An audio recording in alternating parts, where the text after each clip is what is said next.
पहले ये देखिए कि ये जो सवाल जो लिखा हुआ है ये स्टैंडर्ड रूप में दिख रहा है कि नहीं दिख रहा है? आपको बताया गया है कि ax² plus bx plus c equal to 0 अगर इस रूप में अगर दिख जाए तब आप a, b और c का वैल्यू आराम से लिख लीजिए। इसके बाद आप सोल्व करने का प्रयास करना। इन बात किए हैं? तो देखिए तो जरा इसमें a का वैल्यू क्या है? ये वाला a का वैल्यू दिख रहा है आपको? ये a का वैल्यू है। अब ये जो बात है यहाँ से यहाँ तक ये पूरा ये है आपका b का वैल्यू, ये वाला जो है आपका c का वैल्यू। समझ में आ गया बात बेटा? चले आगे।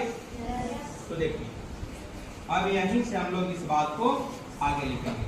a का वैल्यू क्या होगा? तो 2k प्लस 1। b का वैल्यू क्या होगा? तो 2 इंटू k प्लस 3। इसको मल्टीपल कर देते हैं तो ये हो जाएगा आपका 2k प्लस 6। c का वैल्यू क्या होगा? तो k प्लस 5 लिख ली। इतना तो आ जाएगा लिखने ना।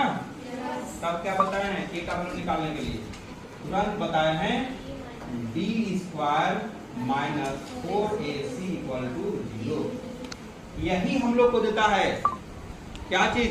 d equal to 0 equal root d greater than 0 तो रियल रूट और d less than 0 imaginary root यानी नो सॉल्यूशन। इन बात करते हैं हम लोग। लेकिन आगे आप क्लास में जब जाएंगे 11th क्लास में तो वहां आपको पढ़ना पड़ेगा। वहां इमेजिनरी रूट में भी क्या आएगा उसको भी सोल्व करने के लिए मिलेगा।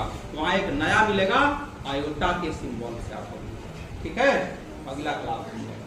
लेकिन अभी हम लोग इस बात को देख लेते हैं। d का वैल्यू क्या लिखे थे हम लोग? तो 2k प्लस 6 का और इसका माइनस 4 गुने a का वैल्यू क्या है बेटा? तो 2k प्लस 1। c का वैल्यू क्या है? तो k प्लस इक्वल टू।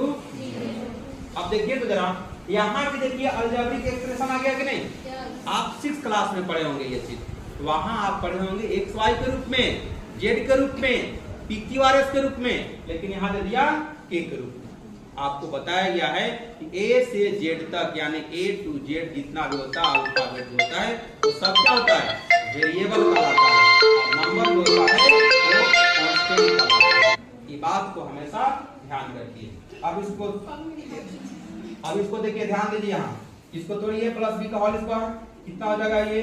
तो 4k² प्लस 2ab यानी कि वो एक्स्ट्रा हो रहा है तो 6 गुना 12, 12 गुना 24 लिख देंगे 24 की प्लस 6 का स्क्वायर यानी कि 36। अब यहाँ आइए -4